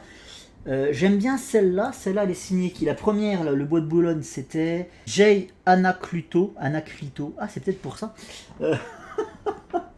Le mec il a Clito dans son nom de famille, donc forcément... Bref. La deuxième c'est Mike Perkins, donc celle-là, qui est la plus jolie des trois je trouve. Et la troisième, celle-là... Non. J'aime pas son costume et j'aime encore moins le fait qu'il ait un casque de scaphandrier sur la gueule. Pourquoi? C'est peut-être expliqué dans le bouquin, mais je m'en tartine le cul, ça ressemble à rien sur une cover, quoi. Allez hop, tout en rouge. Tac, circulez monsieur, il n'y a rien à voir. Et enfin, on a la cover présumée. Je pense que ça sera la cover de Aquaman numéro 1. J'en ai absolument pas la preuve. Mais voilà. La cover de Aquaman numéro 1 de la série qui va arriver en 2025, puisque vous n'êtes pas sans savoir qu'une nouvelle série a été annoncée, Aquaman qui repart à l'épisode 1. J'avais noté ce serait la combien normalement. Là, si on avait suivi la numérotation Aquaman depuis 1962, sa première série, on serait à Aquaman numéro 319. Voilà, vous savez tout. Vous savez tout. Et donc, c'est Aquaman numéro 319 qui en réalité est Aquaman épisode 1, volume 9. Retour aux cheveux courts, merci. Retour du costume classique, merci. Merci. Fini les bizarreries tatouées là, qui veulent absolument rien dire, tu vois, en plus. Le mec, il vient de l'Atlantide, il a des tatouages de Maori sur la peau. Mais qu'est-ce que tu fais? Qu'est-ce que tu fais? C'est quoi le rapport, gros? Alors là, l'aspect écaillé de son costume, je suis pas fan. La manière dont c'est tracé, je préfère un truc un peu plus anarchique. Ou alors un truc un peu plus rond qui fasse comme des écailles de poisson. Justement, à la base, c'est quand même le but, quoi. Là, ça fait, c'est taillé, ça fait des losanges. Voilà, je suis un peu moins fan de la texture en elle-même. Mais au moins, c'est le bon code couleur. Voilà, il n'y a pas de fioriture, c'est bien de ce qu'on peut voir. Donc retour au costume classique, ok. Retour des cheveux courts, ok. Il a toujours quand même de la barbe, mais c'est pas la beubare de Clodo, c'est une barbe taillée. C'est assez original pour le coup, on le voit très rarement comme ça. On l'a déjà vu comme ça, hein, physiquement, mais c'est quand même très rare, donc pourquoi pas. Il y a du bon quand même, il y a du bon. J'aime bien, là, tu vois, le logo d'Atlantide, le requin qui bouffe, là, bam, le truc. Par contre, fond blanc, feignant. Fond blanc, c'est fond de feignant, quoi, bordel. Putain, ça rime en plus. Fond blanc, fond de feignant. Là, franchement, qu'est-ce qui lui coûtait, tu vois, de mettre l'horizon, de mettre la mer, de mettre un ciel avec des nuages, avec des mouettes. Je sais pas, moi, putain, les gars, un fond blanc comme ça, non, non, non, non. Fond blanc, fond de feignant, ça part en rouge. Alors, 1, 2, 3, 4, 5, 6, 7. Là, vous allez me dire fond blanc, fond de feignant. Oui, mais non, parce que là, c'est la lumière du soleil qui est tellement aveuglante que... Ah, je suis un escroc, qu'est-ce que tu veux que je te dise? Tu vois, là, je kiffe la texture du costume, par exemple. Là, ça fait écaille de poisson. Alors que la texture qu'on vient de voir de John Timms, là, avec ces losanges, là, ça fait pas du tout écaille de poisson, quoi. C'est comme si les toiles d'araignée sur le costume de Spider-Man ne faisait pas toile d'araignée. Ça pose problème quelque part, tu vois. Ça là est sympa. Lesquelles on va éliminer? On va éliminer celle-là avec l'armée, là je m'en fous. Combien j'ai dit? 4. 4. Donc là il faut y aller... faut y aller doucement. Faut pas s'enflammer. 4 c'est pas beaucoup les petits gars. Il y a du Seijik. Pareil, il n'y en a pas une qui me saute aux yeux, qui mérite soit l'élimination. Je vais quand même me garder celle-là. En fait, je trouve que c'est un peu dommage, parce que c'est un peu du... c'est un peu de la triche, en fait. Parce que ça, ce sont censés être de base des belles covers pour vendre un TPB, tu vois. Après, vous allez me dire, les autres, c'est censé être des belles covers pour vendre des issues. Mais, je sais pas, c'est... Ça représente pas une série à proprement parler, ça représente pas un run, ça représente pas un arc, tu vois, c'est juste des dessins qui sont faits comme ça. C'est un peu de la triche du coup. Est-ce que je les sélectionne? Celles-là, je vais les éliminer en fait. Parce que j'avais dit que je gardais pas les covers des TPB. C'est pour ça que j'avais éliminé la cover du TPV Time and Tide pour ne garder que des covers des issues. Et je vais me tenir à ça, je ne vais garder que des covers des issues. J'ai envie de garder celle-là. Vraiment, celle-là je l'aime bien. Celle-là, qu'est-ce qu'elle fout là? Ça c'est un misclick, ça n'a rien à foutre là. Celle-là je vais pas la garder, celle de Sejic, plus je la vois et plus je me dis que non, ça va pas. Ça va pas parce qu'en fait là ils sont censés être sur le dôme de l'Atlantide. Et regardez, le dôme il est beaucoup trop... Normalement, si là Arthur il tape au plafond du dôme, le dôme devrait être beaucoup plus large, tu vois ce que je veux dire? Là il part directement comme un œuf en fait, donc ça me pose problème. Ça me pose problème là, et ce qui me pose le plus le problème, c'est vraiment la texture du costume qui va pas du tout quoi. Celle-là, hop, c'est un misclick, je l'avais éliminé à la base. Hein. Celle-là, je l'avais éliminé, donc je me suis trompé. Il reste celle-là qui est sympa. Les 3 premières là sont sympas. Celle-là aussi est plutôt pas mal. Tu vois, c'est Jig par exemple, ces créatures là, j'aime pas.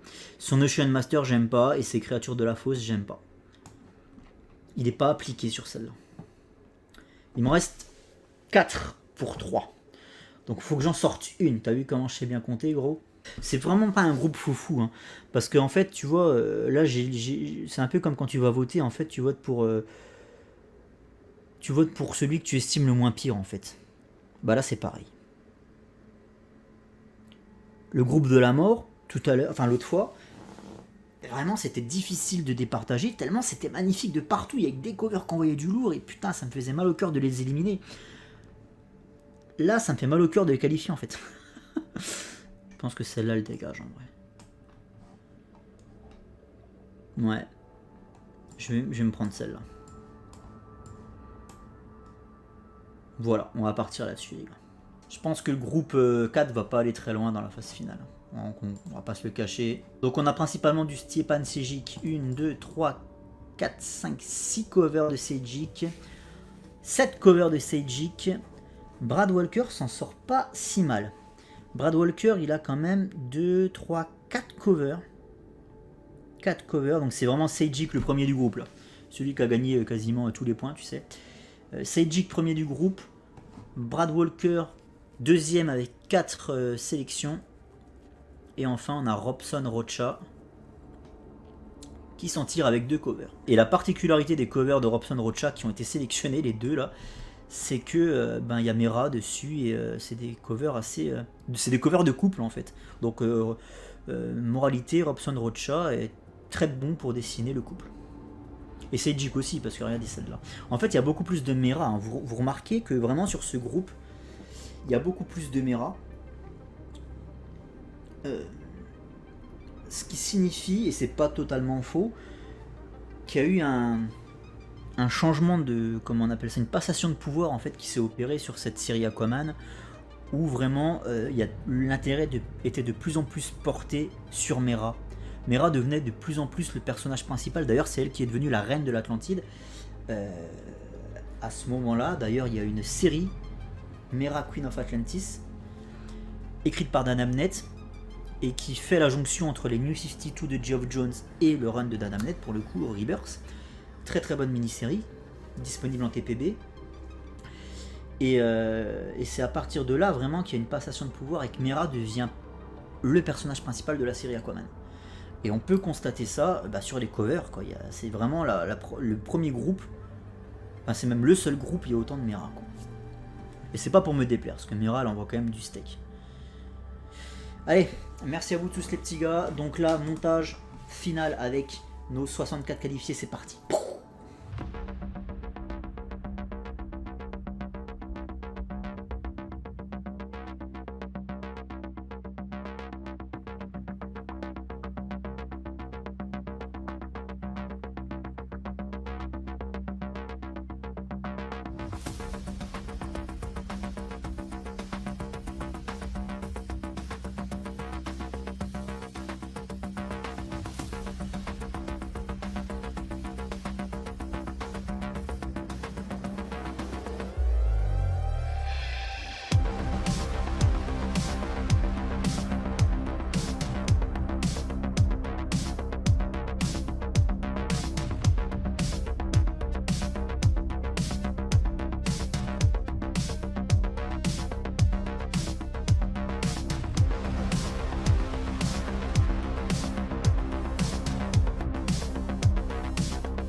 Bref, la phase finale, les petits gars, elle arrive pour en novembre, un samedi soir. Quand, je ne sais pas. Mais restez abonnés, restez informés de toute manière, puisque je balancerai toutes les informations, évidemment, sur la chaîne. Concernant l'identité de mes 3 invités, je la garde secrète. Des gens qui sont déjà passés sur la chaîne. Et ça sera toujours un énorme plaisir de les recevoir. Et puis voilà, c'est tout ce que j'avais à dire. Prenez soin de vous les petits gars et à très bientôt pour cette fameuse phase finale, un tournoi épique entre 64 concurrents pour un seul vainqueur. Et ciao les amis. Yeah.